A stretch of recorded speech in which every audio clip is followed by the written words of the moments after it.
Hey guys, Janelle Copeland here. Welcome to day 12 of the 12 days of Christmas. I hope you're enjoying your holiday season. Today we're gonna be talking about wrapping up the year. And although there may be some disappointment, I just want to share a couple of things with you that I do every single year to kind of put a bow on the end of my year and then get really excited about setting goals for the upcoming year. If this is something that's interesting to you, then I want to invite you to join my planning party. At the end of every year, I invite students and my community to get together and do a whole planning session. We first have to end out this current year though, before we can get really excited and know where we want to take ourselves in the next year. So I want to share some tips with you today, but we are going to be talking about a year in review in this video for day 12. In my podcast, the Push Podcast, if you haven't listened to it, you should definitely go listen. But every year we talk about the ABCs of the year. And I just want to share a couple with you. I've got an A, a B, and a C that will help you kind of feel good about ending off the year, maybe do some reflecting in order to re-energize yourself, get yourself pumped up, and then, like I said, get your mindset ready for new accomplishments and new goals going into the new year.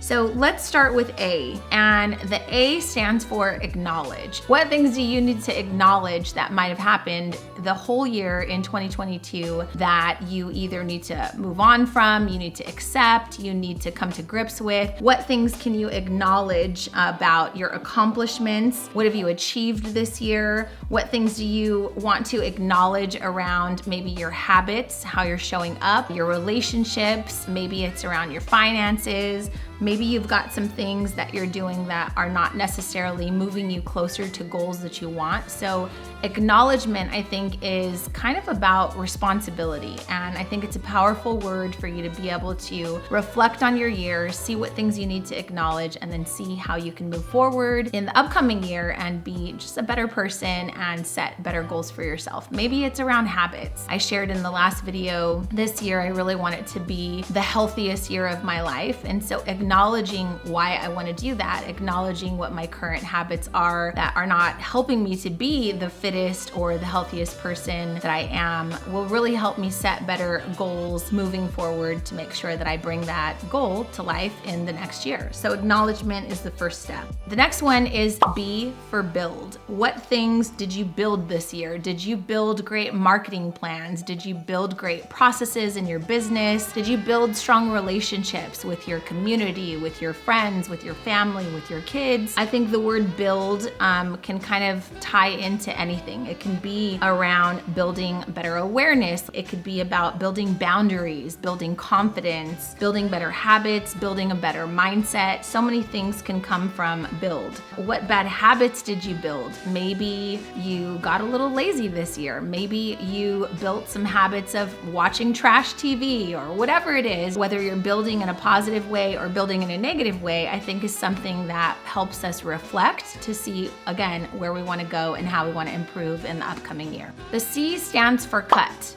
What things did you cut this year? Maybe you cut out negativity, maybe you cut out some toxic relationships, some mindless activities, maybe you cut out some time wasters, maybe you didn't cut things and that's what you need to focus on. What things could I cut out of my life that would make me happier, that would make me feel more vibrant? Cut, I think, is a really important word. So think about activities, relationships, food, habits, and just ask yourself what things you might be able to cut out that might not serve you for achieving greatness in the new year. Again, if you want to join us for the planning party, that's going to be coming up soon. You can click on the link below to get some more information. I hope that if you didn't watch all 12 days, you go back and you watch them. It was about gratitude. It was about time management, lots of things to help us have a better holiday season.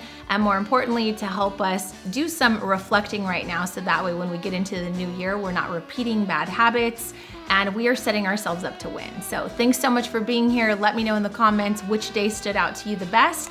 And I want to wish you the most wonderful and amazing holiday season. Bye, guys.